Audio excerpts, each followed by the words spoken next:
Atong sayron ang dugang pang mga balita sa Mindanao. Makabanato si Cyril Chavez live sa Cagayan de Oro City. Cyril. Salamat Sara. Pakyas nga makatambong sa usa ka budget training sa Davao City ang mayor sa nabalawag sa Special Geographic Area o SGA BARM. Human giaresto diyang nakuhaan siya og tulo ka bodyguards niini og mga pusil ug bala atol sa checkpoint sa Davao City. Atong ibalik si Argel Relator. Wala na makalusot pasulod sa Davao City ang mayor sa nabalawag sa Special Geographic Area o SGA BARM nga si Anwag Saluwang og tulo ka bodyguards niini human nakuhaan og mga pusil ug bala sa pag-agi nila sa Joint Task Force Davao PNP checkpoint sa Barangay Sirawan, Davao City, Martes sa gabi.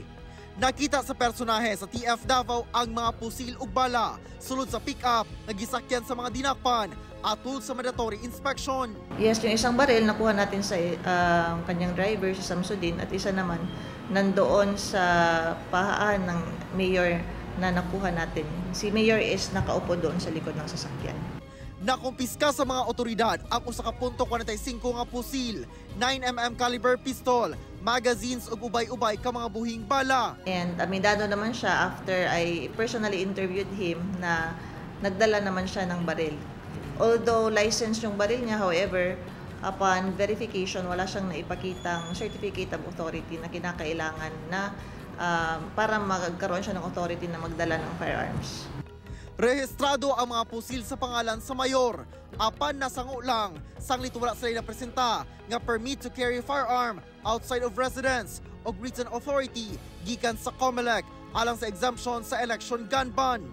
Sa pagpanubay sa Turil Police, nakatakda unta ang mutambong ang mayor sa usa ka budget training nga ipahigayon sa Davao City, kauban ang ubang mga mayor sa SGA BARM adlaw Miyerkules. Gisulayan sa GMA Regional TV 1 Mindanao nga makuha ang kabahin sa mayor ug mga kaubanan niini apan wala sila mitubag. Mayor, maghihingi lang sana kami ng statement regarding sa incident kung okay lang po. Kalapasan sa Comprehensive Firearms and Ammunition Regulation Act ug Omnibus Election Code of the Philippines ang ipasaka batok kanila. Whatever your position in the government, kahit ano pa mang status mo sa society, we will be implementing the election gun ban strictly by the letters of the law. Kauban si Melchor Awing sa kamera. Ako si Argel Relator. 1 Mindanao.